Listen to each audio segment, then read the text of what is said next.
संतों की शरण।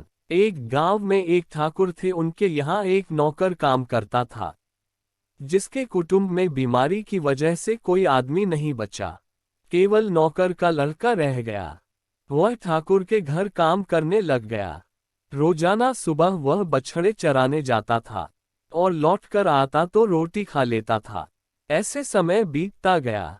एक दिन दोपहर के समय वह बछड़े चरा कर आया तो ठाकुरानी की नौकरानी ने उसे ठंडी रोटी खाने के लिए दे दी। उसने कहा कि थोड़ी सी छाछ या रबड़ी मिल जाए तो ठीक है। नौकरानी ने कहा कि जा जा, तेरे लिए बनाई है रबड़ी, जा ऐसे ही खा ले, नहीं तो तेरी मर्जी। उस लड़के के मन में गुस्सा आया कि मैं धूप में बछड़े चरा कर आया हूँ, भूखा हूँ, पर मेरे को बाजरे की सूखी रोटी दे दी। रबड़ी मांगी तो तिरस्कार कर दिया। वह भूखा ही वहां से चला गया। गांव के पास में एक शहर था। उस शहर में संतों की एक मंडली आई हुई थी। वह लड़का वहां चला गया। संतों ने उसको भोजन कराया और पूछा कि तेरे परिवार में कौन है। उसने कहा कि कोई नहीं है। संतों ने कहा तू भी साधु बन जा। लड़का साधु बन गया।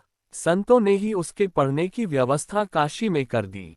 वह पढ़ने के लिए काशी चला गया। वहां पढ़कर वह विद्वान हो गया।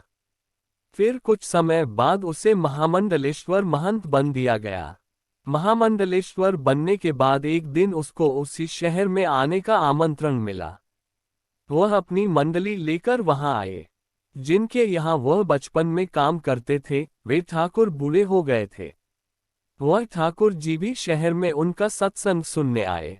उनका सत्संग सुना और प्रार्थना की कि महाराज, एक बार हमारी कुटिया में पधारो, जिससे हमारी कुटिया पवित्र हो जाए। महामंडलेश्वर जी ने उसका निमंत्रण स्वीकार कर लिया। महामंडलेश्वर जी अपनी मंडली के साथ ठाकुर के घर पधारे। भोजन के लिए पंक्ति बैठी, भोजन मंत्र का पाठ हुआ। फिर सबने भोजन करना आरंभ किया। महाराज के सामने तख्त लगाया गया और उस पर तरह तरह के भोजन के पदार्थ रखे हुए थे। अब ठाकुर जी महाराज के पास आए। साथ में नौकर था, जिसके हाथ में हलवे का पात्र था।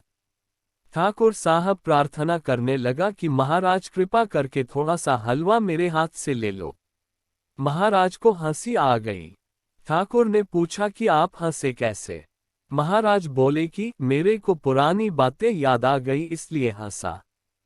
ठाकुर साहब बोले, महाराज यदि हमारे सुनने लायक बात हो तो हमें भी बताए। महाराज ने सब संतों से कहा कि भाई थोड़ा ठहर जाओ, बैठे रहो, ठाकुर बात पूछता है तो बताता हूँ। महाराज ने ठाकुर से पूछा कि आपके कुटुंब में एक नौकर का परिवार रहा करता था, उस परिवार में अब कोई है क्या? ठाकुर बोले कि केवल एक लड़का था और हमारे यहाँ उसने कई दिन बछड़े चराए, फिर ना जाने कहाँ चला गया। बहुत दिन हो गए, फिर कभी उसको देखा नहीं। महाराज बोले कि मैं वही लड़का हूँ। पास के शहर में संत मंडली ठहरी हुई थी, मैं वहां चला गया।